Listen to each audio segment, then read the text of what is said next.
There are 7 ways of recovery. जैसे A model है उस तरह के 7 मॉडल।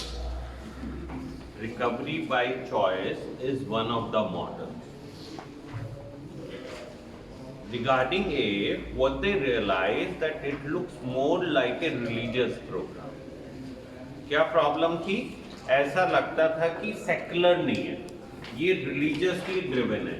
जैसे 12 ट्रेडिशन होती हैं क्रिश्चियनिटी में, इसमें भी 12 स्टेप थे, उसमें हायर पावर की बात की गई है। तो हर जना हायर पावर में तो बिलीव नहीं करता है, हर जना तो ऐसे नहीं सोचता है कि कोई भगवान है। बहुत सारे लोग एथिस्ट हैं और जो ह्यूमैनिटी को बिलीव करते हैं, इंसानियत को बिलीव करते हैं। नाउ ए से बहुत सारे इस तरह के कॉन्फ्लिक्ट रेज हो रहे थे और बहुत लोग ए को अडॉप्ट नहीं कर पा रहे। तो इस तरह के 7 प्रोग्राम दुनिया भर में चल रहे हैं और उसमें से ये भी एक प्रोग्राम है। इस प्रोग्राम में जो बेसिस है वो ये है that unless until you choose to recover, it has to be a choice to recover. Now what does it mean? Unless until your actions are pro recovery, you will never be in recovery. Let's say आप अपने आप को clean रखना चाहते हो, but आप you are going in an environment which is completely filled with smoke, or you are going to a bar. Now अगर आप बार में जाओगे तो टेम्पटेशन होएगी। Let's say you want to keep yourself clean, but you are making friends with somebody who is already consuming. If somebody is consuming and you are friends with him, gradually sooner or later you will start identifying him as one of your friends, and that will again tempt you towards the drinking. Now you are visiting places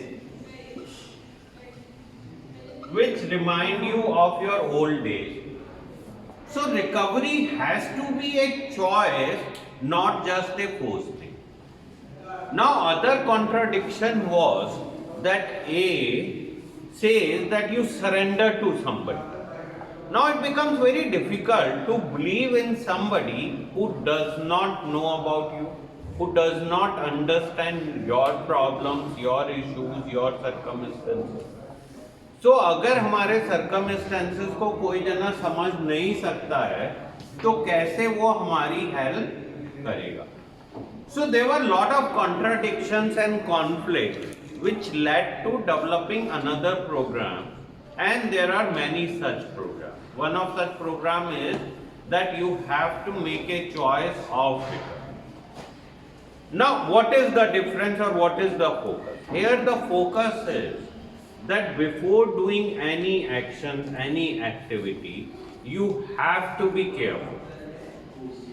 Like, if you get angry, there are chances you won't be able to control yourself. If you get too bullish about yourself and you don't trust your doctors or health provider, there are chances you will lose it.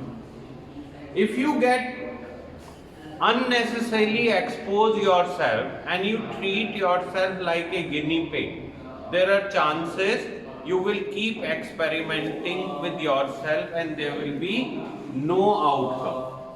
Now that's how the life is. If we want to be in recovery, then we have to accept and modify our life.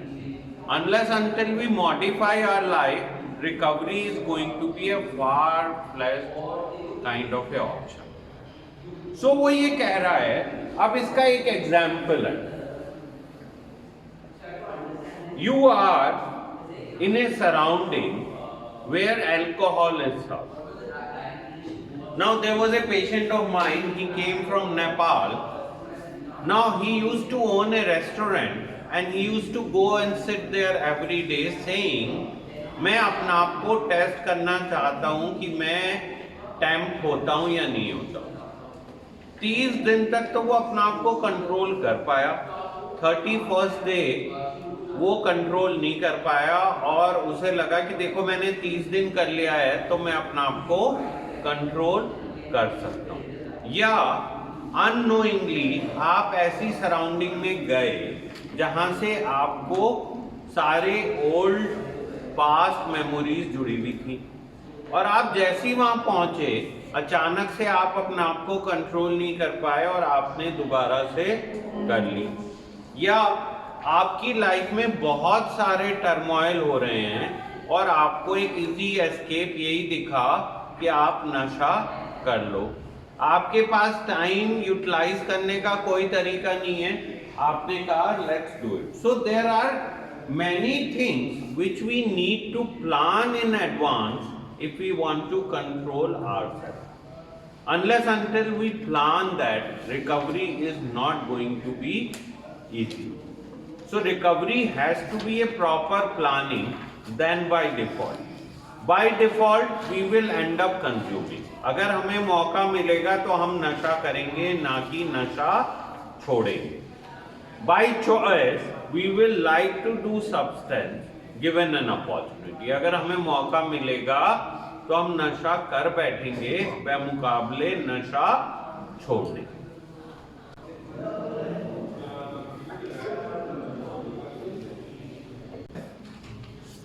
हमें हर action के लिए we have to be careful.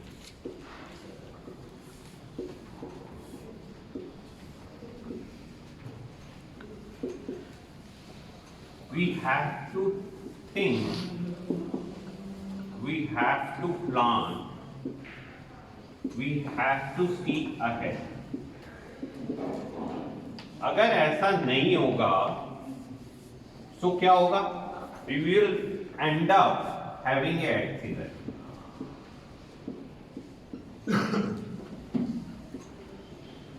If you are not going to be thoughtful and plan, so ultimately हम लोग एक मुश्किल में फंस जाएंगे और एक्सीडेंट हो जाएगा।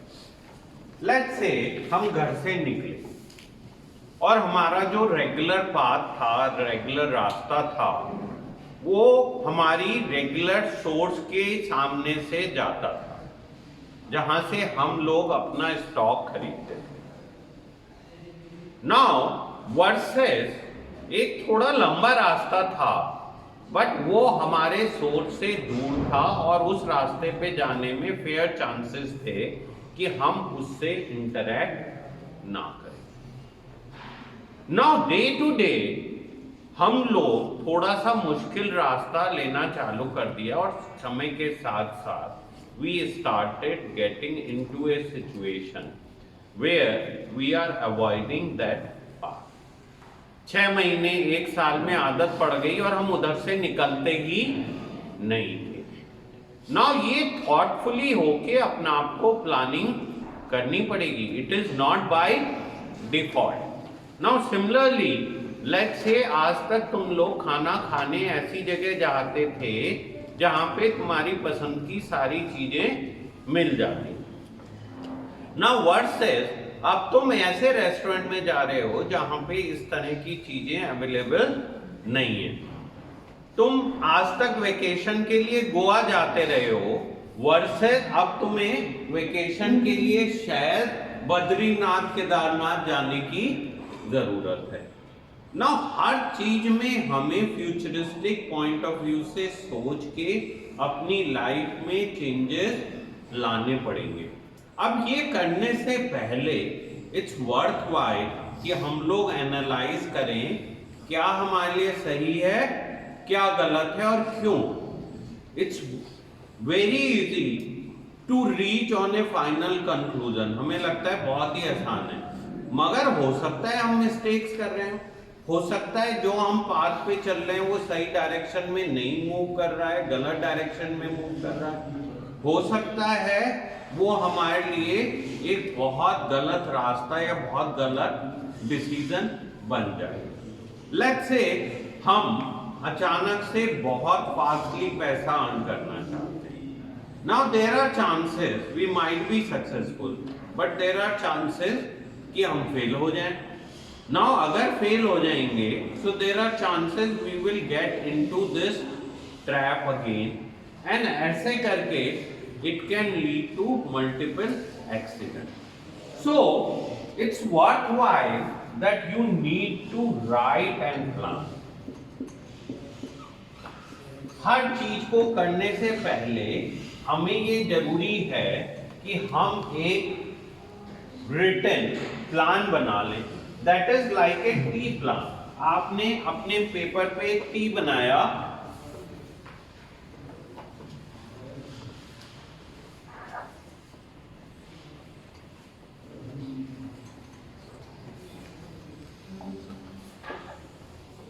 This is the T, and यहां पे लिख लें कि क्या पॉइंट है जो रिकवरी की तरफ लेके जाते हैं एंड क्या पॉइंट है जो हमें रिलैक्स की तरफ लेके जाते हैं. You do this as you get a invitation for new year party. आपको एक न्यू ईयर पार्टी के लिए इनविटेशन आया है. Now what should you do? इसको एज ए एक्सरसाइज सब लोगों को करना है कि क्या क्या उस पार्टी में जाने के फायदे हैं, क्या क्या नुकसान है. What will take you towards the recovery, what will take you towards the relax. And so we need to write down each and every situation of our life and define it very very clearly. Now this body हमारे लिए बहुत ही important position. अगर हमने अपनी body को respect नहीं किया, look after नहीं किया, so it will give up. जैसे लेट्स से हम मेरे अगर पैर में चोट लग जाए और प्लास्टर लगाना पड़े तो मेरा मूवमेंट कितना रेस्ट्रिक्ट हो जाता है. With age our body become weaker and it lead to multiple problem. Now if we are not going to respect our body, we are going to keep getting trapped in the circumstances and keep repeating the similar mistakes. Now it's worthwhile that we have to respect the reasons for recovery. So all the substance is affecting our body adversely. And ये हमारे लिए जरूरी है कि हम अपनी body को look after करें. अगर हमने अपनी बॉडी का रेस्पेक्ट नहीं किया, why we are here, one of the reasons we are here because हमारी बॉडी बैडली अफेक्ट हो रही थी, हमारा माइंड बैडली अफेक्ट हो रहा था. Now please make a list of the things. हम तो जब तक उन चीजों की लिस्ट नहीं बनाएंगे बड़ी बड़ी कि देखो मैं ऐसे बिहेव कर रहा था, मेरे को भूख नहीं लग रही थी, मेरे को नींद नहीं आ रही थी, मैं ऐसे एक्शंस कर रहा था, मेरा वेट कम हो गया, ज्यादा हो गया, मैंने ठीक से अपनी बॉडी को डैमेज नहीं किया, मेरे दोस्त को ये प्रॉब्लम हो गई, उसकी डेथ हो गई ओवरडोज करके, एंड सो ऑन. हम में से बहुत सारे लोगों की अनरिकवरेबल डैमेजेस हो गई हैं. किसी को अस्पताल जाना पड़ रहा है, किसी को आईसीयू में जाना पड़ रहा है, and so on. These all situations can make things difficult for us. Considering all that, we have to make a list of the damages we have made in our body. हमारी body में क्या क्या damages हुए हैं इसकी हमें list बनानी है, and that will help you to plan your recovery. आप अपनी रिकवरी को उससे प्लान कर पाओगे. अगर आपने अपनी बॉडी के बारे में रेस्पेक्ट नहीं किया, invariably you will keep repeating the similar mistakes and you will keep falling in the trap of your disease, and ultimately you will lose certain important part of your body or brain. क्या होगा? हम वही दोबारा गलतियां करते रहेंगे और हमारी बॉडी का कोई पार्ट हमें धोखा दे देगा.